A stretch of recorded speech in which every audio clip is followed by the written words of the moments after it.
Hello, sir. Good afternoon. This is my interpretation and analysis of program evaluation non-SIP. For later, um, the presentation, the rating for item 1, the rater A is 5. The rating for the item 2 is 4.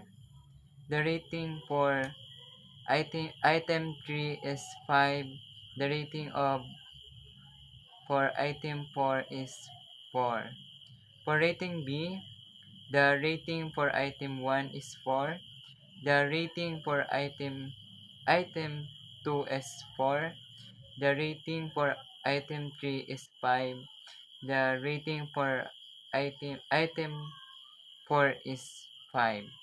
For rating C, the rating for item 1 is 5.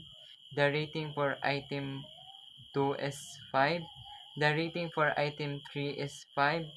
The rating for item 4 is 5. For rater D, the rating for item 1 is 5. The rating for item 2 is 5. The rating for item 3 is 5. The rating for item 4 is 5. For rater D, the rating for item 1 is 4. The rating for item 2 is 4. The rating for item 3 is 5. The rating for item 4 is 5.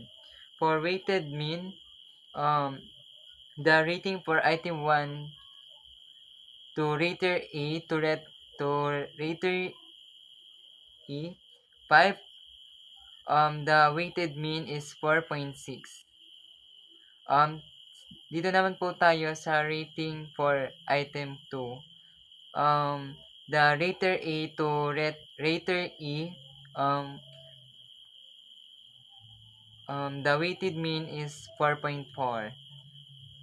Dito naman tayo sa rating for item 3 is to rater A to rater E.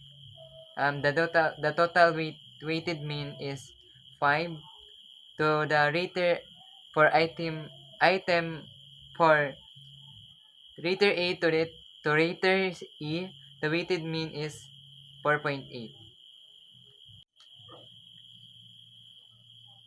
For the design and delivery, for the rater A, the rating for item 1 is 4. The rating for item 2 is 3. The rating for item 3 is 4.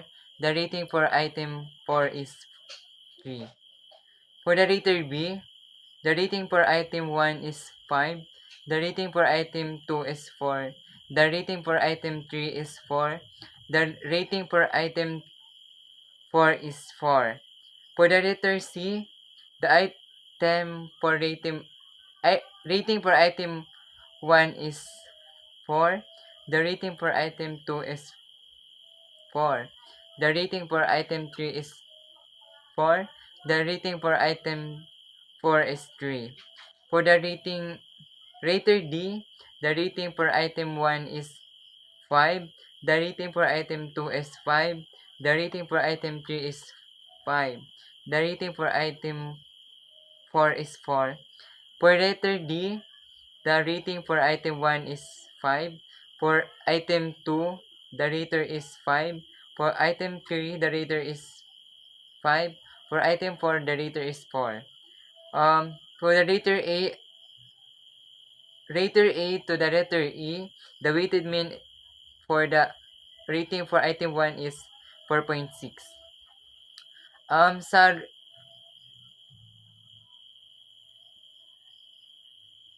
rater A to rater E to rating for item 2, the weighted mean is 4.2.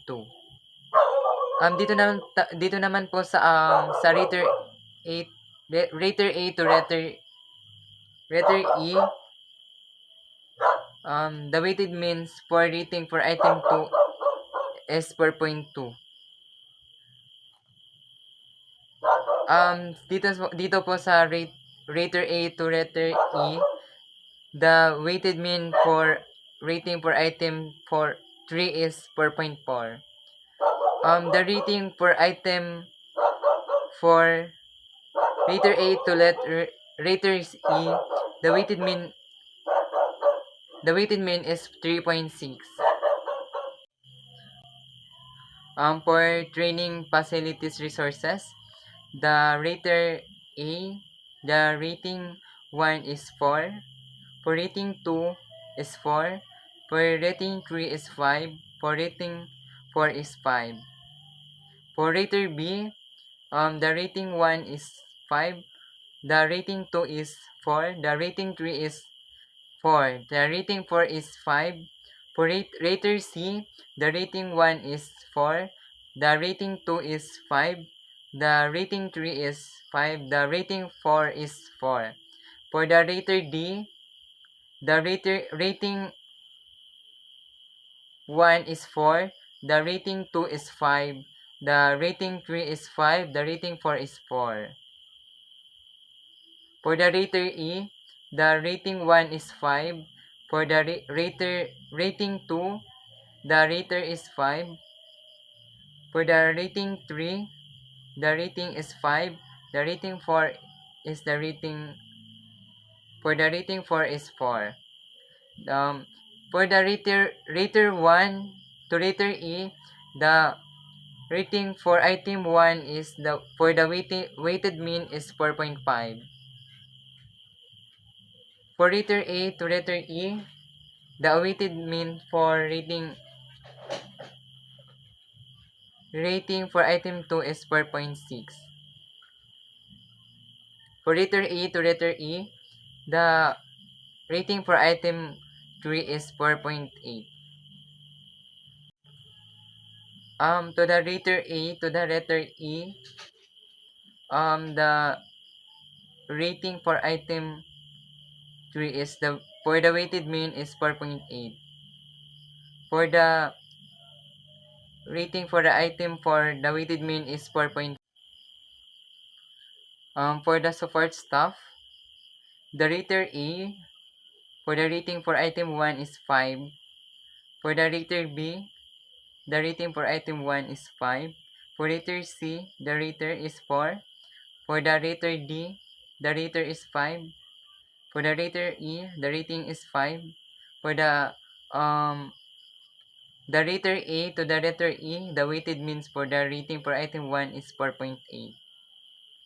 The 4.8, the support staff, the weighted mean. For the summary of the result, the parameter of preparation to the total weighted mean is 4.725. For the verbal interpretation, outstanding. The design and delivery, the total of weighted mean is 4.1. The verbal interpretation is very good. For the training facilities and resources, the total weighted mean is 4.575. The verbal interpretation is outstanding. For the support staff, the total weighted mean is 4.8. The verbal interpretation is outstanding. For the grand mean is to the total of the total weighted mean is 4.5. The verbal interpretation is outstanding. For the appendices, the parameter of preparation.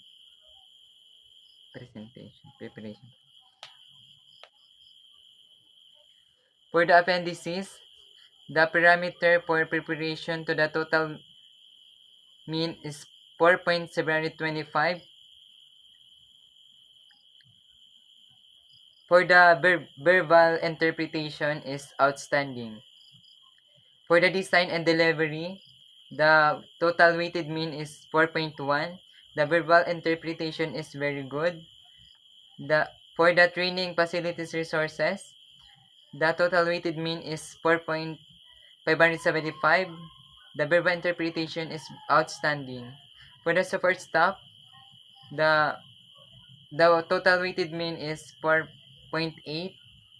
The verbal interpretation is outstanding. For the support staff, The grand mean for the total weighted mean is 4.55. For the verbal interpretation, the grand mean is outstanding. Thank you so much.